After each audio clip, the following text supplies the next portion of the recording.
여호와여, 어느 때까지니까 나를 영원히 잊으시나이까? 주의 얼굴을 나에게서 어느 때까지 숨기시나이까?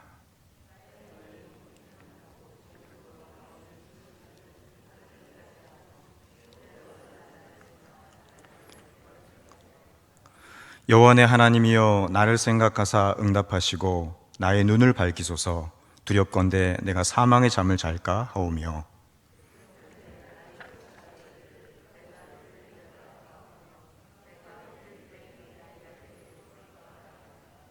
우리 5절 6절 함께 보도록 하겠습니다. 나는 오직 주의 사랑을 의지하여 싸우니 나의 마음은 주의 구원을 기뻐하리다.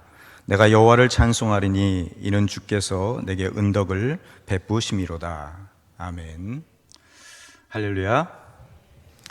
오늘 각자의 삶의 처소에서 또 주님의 전에 나와서 함께 기도회로 모인 양일의 모든 교우님들에게 하나님이 동행하시는 축복이 함께 하시기를 소원합니다.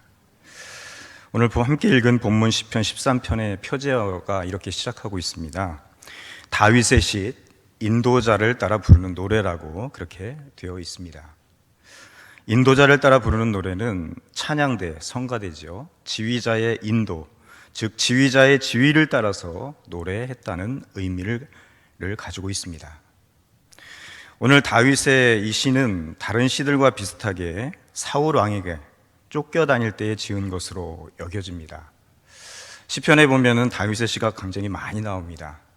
다윗이 사울 왕에게 쫓겨다닐 때, 그 목숨이 위태로울 때 지어졌던 시가 대부분이라는 것을 우리가 알 수가 있습니다. 오늘 함께 읽은 이 시편도 그 시기에 쓰여졌던 그런 시라고 볼 수가 있습니다. 1, 2절 말씀입니다. 우리가 다시 한번 함께 봉독하도록 하겠습니다. 여호와여, 어느 때까지니까 나를 영원히 잊으시나이까? 주의 얼굴을 나에게서 어느 때까지 숨기시나이까? 나의 영혼이 번민하고 종일토록 마음에 근심하기를 어느 때까지 오며 내 원수가 나를 치며 자랑하기를 어느 때까지 하리이까? 오늘 본문에 나오는 1, 2절에 보면은 반복되는 말이 보입니다. 어느 때까지입니까? 새번역 성경은 오늘 본문의 말씀을 이렇게 또 번역하고 있습니다. 제가 봉독해 드리겠습니다. 주님, 언제까지 나를 잊으시렵니까? 영원히 잊으시렵니까? 언제까지 나를 외면하시렵니까? 언제까지 나의 영혼이 아픔을 견뎌야 합니까? 언제까지 고통을 받으며 괴로워해야 합니까? 언제까지 내 앞에서 의기양양한 원수의 꼴을 보고만 있어야 합니까? 언제까지 탄식하는 다윗의 그런 기도의 내용을 볼 수가 있습니다.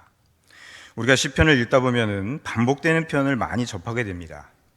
단어가 여러 번 반복되거나 오늘 본문의 말씀처럼 또 절이 반복되기도 합니다. 1절에 나왔던 내용이 뒤에 가서 마지막 절에 나온다든지 그런 시편들이 많이 있습니다. 마찬가지로 다윗은 오늘 본문에서도 이 2절에서 어느 때까지를 4번이나 반복하고 있습니다. 그것은 그만큼 자신의 처지와 상황이 아주 힘들고 고통스럽다는 의미를 가지고 있습니다. 여러분, 오늘은 이 어느 때까지, 영어로 표현하면 how long 그런 의미를 가지고 있어요. 그런 표현 속에서 담겨진 의미를 묵상하면서 은혜를 나누고 함께 기도하기를 원합니다. 여러분, 첫째로 이 표현 속에는 어느 때까지입니까? 나를 영원히 잊으셨습니까? 이러한 의미를 포함하고 있습니다. 여러분, 우리가 우리의 여러 가지 상황을 하나님께 기도로 올려드릴 때에 평소에 가장 많이 생각했던 것이나 아니면은 가장 심각한, 삶에 있어서 해결되고자 원하는 가장 심각한 그러한 기도 제목, 그런 것을 먼저 아려는 것이 마련입니다. 그것이 자신에게 가장 크게 그리고 다급하게 느껴지기 때문일 것입니다. 아마도 다윗은 가장 먼저 자신이 하나님께 잊혀지는 것, 혹시 하나님께서 나를 잊고 계시는 것이 아닐까, 이런 생각이 들었던 것 같습니다. 그래서 하나님 앞에 호소하는 거예요. 여러분, 우리가 예를 들자면은 핸드폰이나 컴퓨터를 쓸 때도 마찬가지입니다.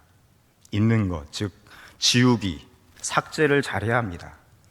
필요 없는 어플이나 파일을 제때 지우지 않으면요, 핸드폰이나 컴퓨터의 속도가 느려지고 우리가 잘 아는 표현으로 버벅거린다고 그러죠. 버벅거려서 쓰는데 불편을 느낄 때가 많이 있습니다. 그런데 지울 것은 지우는, 즉 있는 작업, 즉 버리는 작업을 할 때 부조리로 인해 가지고 지우지 말아야 할 것들을 지울 때가 종종 있지요. 중요한 것을 지워서 낭패를 볼 때가 있습니다. 그래서 대부분의 분들은 혹시 실수로 잘못을 지울까 봐서 두려움에 손을 못 대고 그대로 쓰시는 분들이 대부분입니다. 나는 전혀 아닙니다. 버벅거릴 때마다 새 핸드폰으로 바꿉니다. 이렇게 이야기하시는 분들도 계신데 그런 건 아니죠. 있는 작업, 지우는 작업, 버리는 작업을 잘 못하는 그런 것입니다. 그래서 우리가 핸드폰을 쓸 때도 핸드폰을 개통하기 위해서는 계정이 필요하죠. 아이디와 비밀번호. 여러분들 아이디와 비밀번호를 한두 가지는 기본으로 다 가지고 있고, 왜냐하면 휴대폰을 쓰기 위해서는 계정을 해야 됩니다.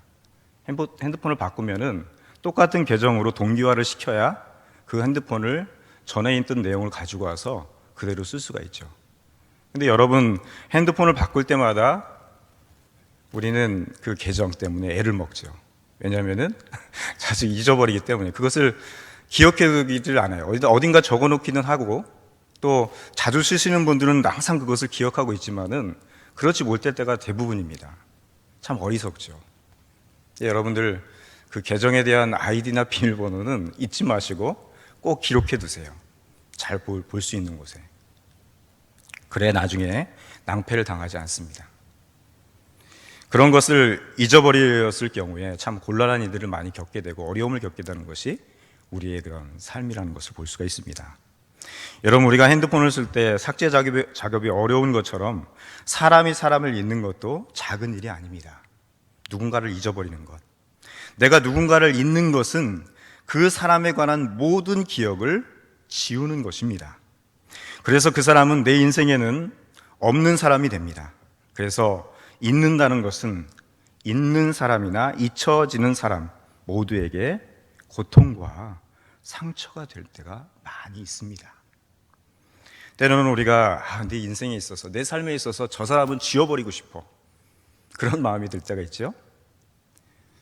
그러나 그 잊혀짐의 속에서 늘 동반되는 것은 우리의 고통이고 또 우리의 상처가 될 때가 많이 있다는 거예요. 여러분, 사람에게 있어서 있는 것도 그러하다면은 하나님께는 말할 필요가 있겠습니까? 하나님에게 잊혀 짐이 되는 것은 그런 일이 있을 수 없지만은 내 인생과 내 영혼이 하나님께는 없는 것이 되는 셈입니다. 하나님 앞에 잊혀진다는 것. 오늘 본문에서 다윗은 자신이 하나님께 잊혀짐이 된 것과 같은 그런 두려움을 느껴서 이렇게 기도하고 호소하고 있습니다. 그것이 다윗에게 가장 심각하게 여겨졌기 때문인 것입니다. 우리가 기도할 때, 어렵고 힘든 그런 상황 가운데 기도할 때 때로 하나님께서 나를 잊으신 것이 아닌가, 잘 응답되지 않을 때 그런 생각을 많이 갖게 되죠. 다윗이 이 절박한 상황 가운데 하나님의 응답이 없으니까 혹시 하나님께서 나를 잊은 것이 아닌가, 혹시 버림을 당한 것이 아닌가, 그런 마음을 갖게 됐다는 것입니다. 두 번째로 어느 때까지라는 이 표현 속에는 어느 때까지 주님의 얼굴을 숨기시나이까 라는 의미를 포함하고 있습니다. 여러분, 저와 같은 목회자는 성도들의 뭘 먹고 산다고 얘기를 하죠? 성도들이 주는 밥을 먹고 삽니까? 아니죠. 사랑을 먹고 산다고 얘기를 하죠. 그래서 목회자는 성도들의, 교우분들의 사랑을 먹고 살고, 또 배우나 탤런트, 그런 가수와 같은 연예인들은 팬들의 인기를 먹고 산다고 그렇게 얘기를 합니다. 그래서 연예인들에게 인기는 거의 절대적입니다. 인기는 다른 말로 하면은 팬들의 관심이라고 이야기할 수 있습니다. 팬들의 관심을 한 몸에 받던 연예인이 어느 순간에 갑자기 무관심으로 바뀌게 된다면 그 연예인은 자신의 인생이 깊은 나락으로 떨어지는 기분이 들 것입니다. 그래서 연예인들이 자신의 활동을 담은 사진이나 영상을 SNS를 통해서 올렸을 때에 팬들이 어떻게 합니까? 그것을 보고서 댓글을 달죠. 좋은 댓글을 선풀이라고 합니다. 그 연예인이 그것을 볼 때 정신이 이렇게 고양되기도 하고 또 보약과 같은 그런 역할을 합니다. 그러나 악플, 나쁜 답글들은 영혼을 힘들게 만드는 폭력과도 같은 그런 역할을 하게 됩니다. 요즘에 제가 카톡방을 4개를 관리를 하고 있어요. 이게 뭐냐면은 담임 목사님 성경 공부를 하면서 제 성경 공부까지 해서 5개입니다. 물론 이제 그 다른 그 단톡방들이 많이 있는데 쉼 없이 막 울려요, 카톡이. 그래서 음을 꺼놓고 그래도 이 진동은 울리지 않습니까? 뭐 밤에 갑자기 자다가도 징 울려서 보면은 강의 들었습니다. 이런 내용이 올라와 있고 은혜 받았습니다. 막 그런 내용이 올려져 있고 그 댓글을 다는 것이죠. 제가 영상으로 이제 시청을 하신 분들은 강의를 들으신 분들은 거기에다 댓글을 좀 달아주세요. 내가 시청했습니다. 강의에 참석했습니다. 그래야 출첵이 됩니다. 출석 체크가 됩니다. 이런 얘기를 드렸더니 보시는 분들은 다 이제 올려주시는 거예요. 근데 여러분들 그 댓글을 달 때 이 격려의 말을 많이 올려주시기 바랍니다. 물론 제가 보는 건 아니고 우리 담임 목사님이 보는데 은혜 받았습니다. 강의 최고입니다. 짱입니다. 이런 것을 막 올려주셔야 힘들고 어렵지만은 그것을 힘을 얻고서 잘 감당할 수가 있는 것이죠. 절대 뭐 악플을 다른 사람은 없겠지만은 그런 것을 통해서 힘을 얻고 다시 일어설 수 있는 그런 기회가 된다는 것이죠. 그런데 그것보다도 좋은 댓글이나 나쁜 댓글보다도 더 고통스러운 것이 있다는 것입니다. 그것은 무풀이라는 것입니다. 선풀이나 악풀이나 무풀이 뭘까요? 그것은 아무런 답변이 없는 것이라고 합니다. 무풀, 즉 무응답, 아무런 댓글이 없는 그런 것은 팬들의 마음의 상태와 방향을 전혀 알 수 없도록 만들기 때문에 연예인들은 자신의 그것을 보고서 무기력증에 빠진다고 그럽니다. 뭔가 댓글을 기대하고 그것이 선풀이였든지 악플이었던 것든지 기대하고 올렸지 않습니까? 근데 아무런 반응이 없어요. 그러면은 더 괴롭다는 것입니다. 그런 이야기를 신박하게 다루는 그런 인터넷 기사를 본 적이 있습니다. 이런 민수기 6장 25, 26절에 보면은 이런 말씀이 있습니다. 여호와는 그의 얼굴을 내게 비추사 은혜 베푸시기를 원하며 여호와는 그 얼굴을 내게로 향하여 드사 평강 주시기를 원하노라. 우리가 잘 아는 제사장 아론의 축복 기도문입니다. 또 신명기 31장 18절에는 이렇게 말씀합니다. 또 그들이 돌이켜 다른 신들을 따르는 모든 악행으로 말미암아 내가 그때 반드시 내 얼굴을 숨기리라. 하나님께서 인간을 향하여서 사람들을 향하여서 얼굴을 보이신다는 의미는 어떤 의미를 가지고 있을까요? 그 얼굴을 보이신다는 것은 하나님을 향해서 사는 사람에게 하나님의 은혜와 평강을 베푸심을 의미합니다. 반면에 하나님께서 인간을 외면하면서 얼굴을 돌리신다는 것은 하나님을 하나님으로 섬기지 않고 악행을 저지르는 사람에게 징계하심을 의미한다고 볼 수가 있습니다. 그래서 다윗은 오늘 본문에서 하나님께서 얼굴을 돌리고 계시는 듯하게 느껴지는 것이 바로 자신이 부지불식간에라도 하나님 앞에 악행을, 죄를 저질렀기 때문은 아닌가 하고 그 눌려있는 마음을 기도로 토해내고 있는 것입니다. 그런 의미를 가지고 있습니다. 셋째로 어느 때까지라는 표현 속에는 어느 때까지 나의 영혼이 번민하고 종일 마음에 근심하리까 이런 의미를 포함하고 있습니다. 본문의 2절 말씀입니다.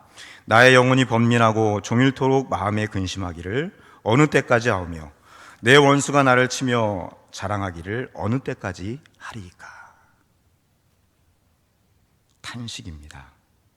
여러분, 영혼이라는 것은 한 인격 전체를 지칭하는 말입니다. 그리고 여기에 나오는 번민의 우리말 의미는 괴로움입니다. 하지만 번민의 문자적인 의미는 다른 의미를 가지고 있습니다. 계획, 충고, 방책 등을 뜻합니다. 지금 다윗에게 처리해야 할 일들이 많이 산적해 있습니다. 쌓여 있었다는 거예요. 그런데 그 일을 어떻게 처리할지에 대한 생각이 다윗의 생각 가운데 수천 가지가 됩니다. 얼마나 머리가 아팠겠습니까? 어떤 것을 선택해야 될까? 이렇게 하려고 하면은 저렇게 문제가 생기고, 또 저쪽을 생각하면은 이쪽에 큰 구멍이 나고, 또 이쪽을 막으면은 저쪽은 다 내어져야 하는, 내주어야 하는 그런 상황. 이런 등등의 생각으로 가득 차 있는 그런 상태를 의미합니다. 그럼에도 아무런 해결책을 찾을 수 없음이 고통스러운 것입니다. 그것을 영혼이 번민하다로 표현하고 있는 것입니다. 그런 상황은 마음에 큰 돌을 올려놓은 것처럼 고통스럽습니다. 더욱 다윗을 짓눌렀던 것은 그럼에도 누구에게 마음을 터놓을 사람도 없고, 하나님은 아스라이 멀리 계신 것처럼 그렇게 다윗의 눈에, 다윗의 마음에 보여졌던 것이죠. 암담한 현실이죠. 누군가를 의지하고 어려움에 처했을 때 도움을 요청할 사람도 없고, 이런 답답한 심정을 터놓고 얘기할 사람도 없고, 그런 것이 다윗의 심정이었다는 것입니다. 그런 의미를 담고 있습니다. 마지막 네 번째 어느 때까지라는 표현 속에는 어느 때까지 내 원수가 나를 치며 자랑하리까 라는 의미를 포함하고 있습니다. 여러분, 이 말은 다윗의 원수들이 전쟁에서 다윗을 공격하면서 제압하고 나서 교만을 떨고 있는 듯한 그런 느낌을 표현입니다. 그런데 그런 의미는 아닙니다. 세번역 성경을 보면 이 부분을 이렇게 번역하고 있습니다. 언제까지 나의 영혼이 내 앞에서 의기양양한 원수의 꼴을 보고만 있어야 합니까? 원수들이 다윗을 물리치고 의기양양해서 교만을 떨고 있는 그런 모습이 아니라, 그것을 바라보는, 의기양양하게 교만을 떨고 있는 그들을 바라보는 이 다윗의 마음, 나의 영혼이 힘들고 어렵다는 그런 뜻을 의미합니다. 그래서 이 말은 원수들이 다윗과의 전쟁에서 이기고서 자랑질을 했다는 그런 의미보다는 그들이 정치적으로, 사회적으로 더 인정받는 위치에 올랐다는 의미라고 볼 수 있는 것입니다. 여러분, 우리가 신앙생활할 때 이런 경우를 많이 보게 되죠. 참 세상적이고 또 악인이고 의롭지 않은 사람들을 보면은 잘 나가는 사람들이 많이 있죠. 돈도 잘 벌고 인물도 나보다 낫고 여러 가지 환경이 나보다 잘나고, 그런 상황, 이러한 상황을 우리의 삶에 적용하면 이런 것입니다. 예수 믿는다고 그렇게 떠들고 다니니까 이번에는 승진하지 못했어. 난 승진 안 해도 되는데 자꾸 승진하라고 하네. 사장님이 나를 잘 보신 것 같아. 없던 성과금도 만들어주고, 나는 교회도 다니지 않은데 왜 이런 일이 생기는지 몰라. 자신을 자랑하는 거죠. 이런 사람이 있죠? 여러분들 주변에. 또 수험생을 가지신 부모는 겪어보는 그런 일인데, 아니, 자식이 신앙생활도 잘하고 공부도 잘한다고 하지 않았어?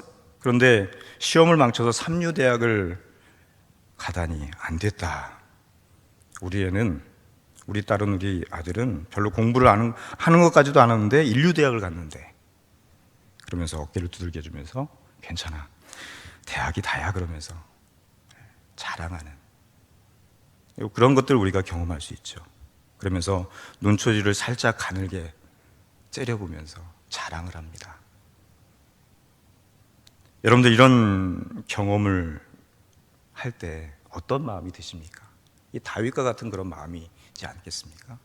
나는 하나님의 말씀대로 살려고 노력하는데 어떨 때는 잘 되는 것 같기도 하지만은 안 되는 일이 많고, 내가 하나님을 의지한다고 하는데, 내가 하나님을 섬기고 예수를 믿는다고 하는데 잘 풀리는 일도 없고, 근데 주변에는 예수도 안 믿고 교회도 안 다니고, 교회를 다닌다고 하면서도 믿음은 뭐같이 삶을 살아가는 이런 사람들이 잘 풀리는 것을 보면은 이런 마음이 들지 않겠습니까? 우리의 마음일 수 있다는 거예요. 다윗이 그랬다는 것입니다. 이와 같은 종류의 여러 상황들이 다윗의 삶과 신앙을 짓눌렀다는 것입니다. 그래서 다윗은 이렇게 고백합니다. 3절 상반절입니다. 여호와 내 하나님이여 나를 생각하사 응답하시고 나의 눈을 밝히소서. 여러분, 다윗이 정말 믿음의 사람인 것은 이러한 고통스러운 순간에도 하나님을 내 하나님이여라고 그렇게 고백하고 있다는 것입니다. 내 하나님이여. 끝까지 지금까지 자신과 함께 하신 하나님께만 도움을 구하고 있는 것입니다. 특히 생각하다는 것은 주목하다, 바라보다는 뜻을 포함하고 있습니다. 비록 다윗은 지금 자신의 상황이 이러할지라도 하나님께서 한번 주목하면서 바라봐 주시기만 하면은 모든 것이 바뀌게 될 것이라고 그런 믿음을 가지고 기도하고 하나님 앞에 요청하고 있는 것입니다. 또한 나의 눈을 밝히소서라고 호소하고 있습니다. 그것은 혹 하나님께서 자신을 외면하지 않고 늘 함께하고 계심에도 불구하고 자신의 영적인 눈이 어두워져서 보지 못하고 있는 것이 아닌가 하는 그런 생각으로 하나님을 의지하고 있는 모습입니다.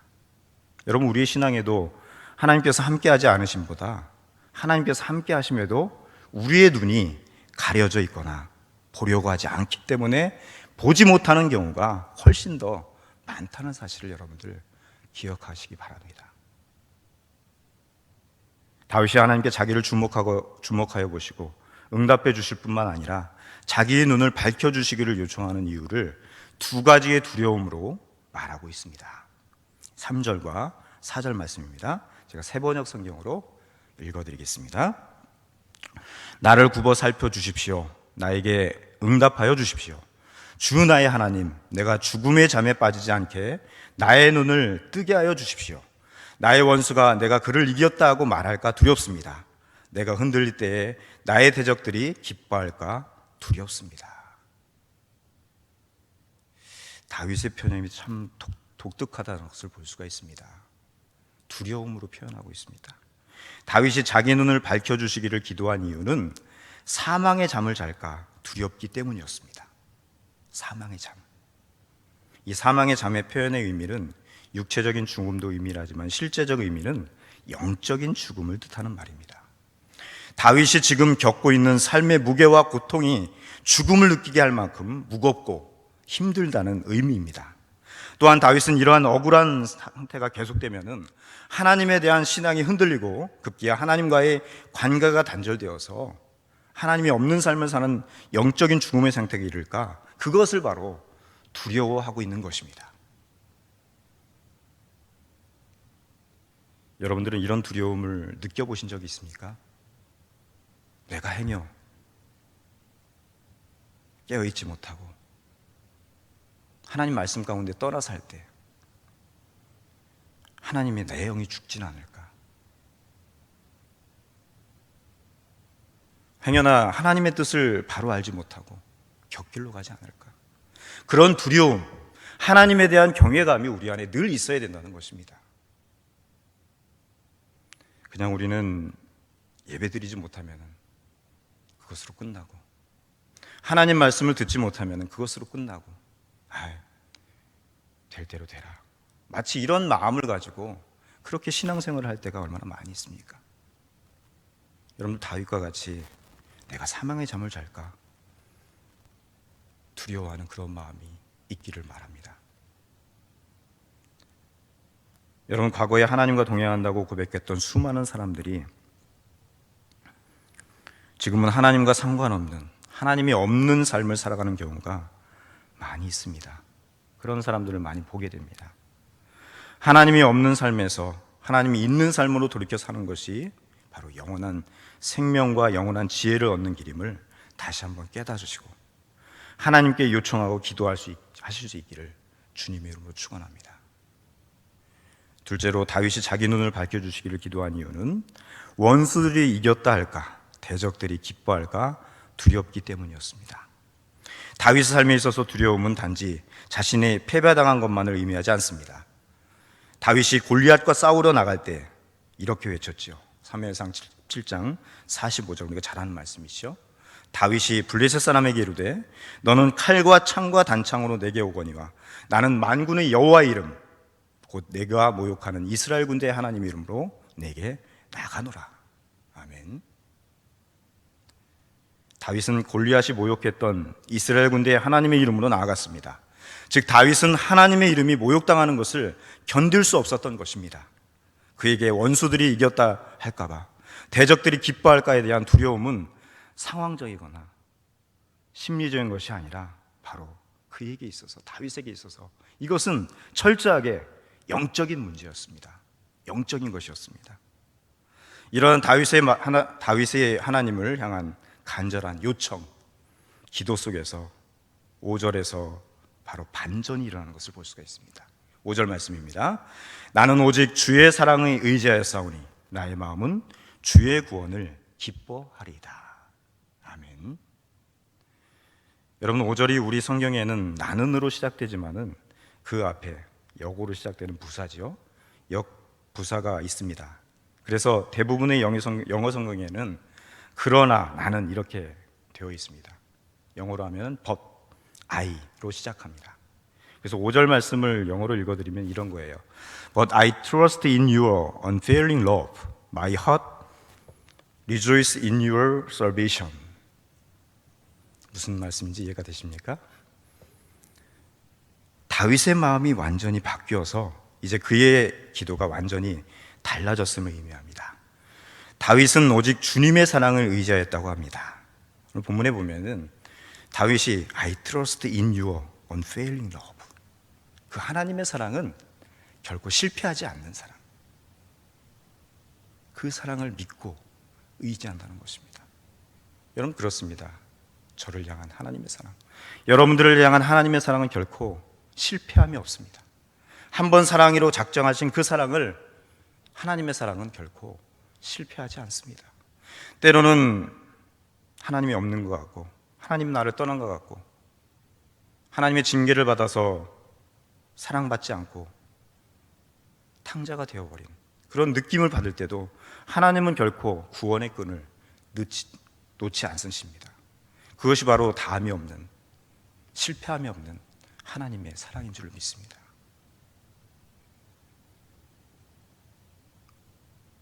다윗이 자기 자신을 의지라고 할 때는 놀림과 두려움으로 사로잡혀 있었습니다. 하지만 하나님의 사랑을 의탁하고 나니 기쁨이 넘친다고 고백을 합니다. 6절 말씀입니다. 내가 여호와를 찬송하리니 이는 주께서 내게 은덕을 베푸심이로다. 다윗의 탄식과 눌림은 바로 찬양과 하나님을 향한 찬송으로 바뀌었습니다. 왜냐하면 하나님께서 다윗에게 은덕, 풍성함을 베풀어 주셨기 때문입니다. 말씀을 정리합니다. 여러분, 우리가 잘 아는 바와 같이 이 시편에는 기쁨을 표현하는 시보다는 고난 중에 탄식 가운데 쓰여진 시가 더 많이 있습니다. 기쁠 때의 시와 노래가 더 많이 나올 것 같아도 고난과 슬픔, 이 고난과 슬픔의 과정을 겪을 때가 더 많은 시편이 나오고 믿음의 고백들이 나온다는 것입니다. 그것은 우리 자신을 보아도 잘 알 수 있습니다.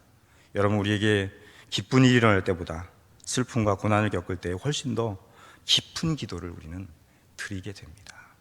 이것이 하나님의 사람입니다. 하나님을 두려워하고 경외하고 하나님을 의지하는 사람은 고난과 역경을 통해서 더욱더 성장되어지고 더 깊은 기도를 할 수 있는 것입니다. 여러분, 고난의 과정에서 주님의 깊은 어루만짐을 경험하실 수 있기를 바랍니다. 그래서 찬양과 감사, 기쁠 때의 그것에 비교될 수 없다는 그러한 사실을 믿고 의지함으로 말미암아서 오늘 다윗과 같이 내가 하나님을 찬양합니다. 나를 떠나시지 않은, 나를 결코 포기하지 않으신 그 사랑을 믿고 의지합니다. 내가 주님을 바라봅니다. 이런 믿음의 고백으로 하나님을 의지할 수 있는 우리 양일교회 모든 성도들 될 수 있기를 주님의 이름으로 축원합니다. 아멘. 우리